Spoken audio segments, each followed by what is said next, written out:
Friends பாருங்கள், நம்ம பவானிலேருந்து ஒரு பார்ட்டி வந்திருக்காங்க. SP 125 22 மாடல் இது.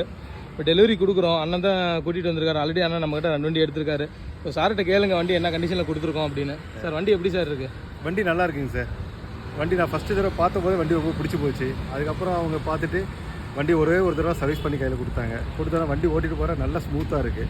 வண்டி நல்ல கண்டிஷனில் இருக்குது. வண்டி அருமையாக இருக்குது. ரேட்டெல்லாம் உங்களுக்கு ஃபேவரபுளாக பண்ணி கொடுத்தாங்க. வண்டி ரேட்டெல்லாம் ரொம்ப ஃபேவரபுளாக இருக்குது. Okay sir. ரெஸ்பான்ஸ்லாம் எப்படி இருக்குது? எல்லாம் ரெஸ்பான்ஸ் ரொம்ப அருமையாக இருக்குங்க. ரெஸ்பான்ஸில் பற்றி எந்த கவலை இது இல்லை. Okay sir. நல்லா பண்ணி கொடுக்குறாங்க. அதே மாதிரி அவங்க அப்ரோச்சும் நல்லா இருக்குது. ஓகே, கஸ்டமர்கிட்ட பண்ணுற அப்ரோச்சும் நல்லா அருமையாக அப்ரோச் பண்ணுறாங்க. Thank you sir. நல்லா பண்ணுறாங்க சார். நான் இப்போ உங்களுக்கு எப்படி நீங்களும் எடுத்திருக்கீங்க ஆல்ரெடி? இதோட 3ஆவது வண்டி எடுத்திருக்கேன். வண்டி நல்லா இருக்குது. கேட்கறது பண்ணி தராரு. கம்ப்ளைண்ட்ஸ் இருந்தாலும் அட்டன் பண்ணி தரோம். அதுதான் மெயின். அது கரெக்ட். அதுதான் மெயின். சரி. ஆஃப்டர் சேல் சர்வீஸ் இருக்கு பாருங்க, அது வந்து நம்ம பூஜா கன்சல்டிங்லாம் மெயினாக இருக்கு. வேற எந்த கன்சல்டிங் இந்த மாதிரி நான் எதிர்பார்க்கல.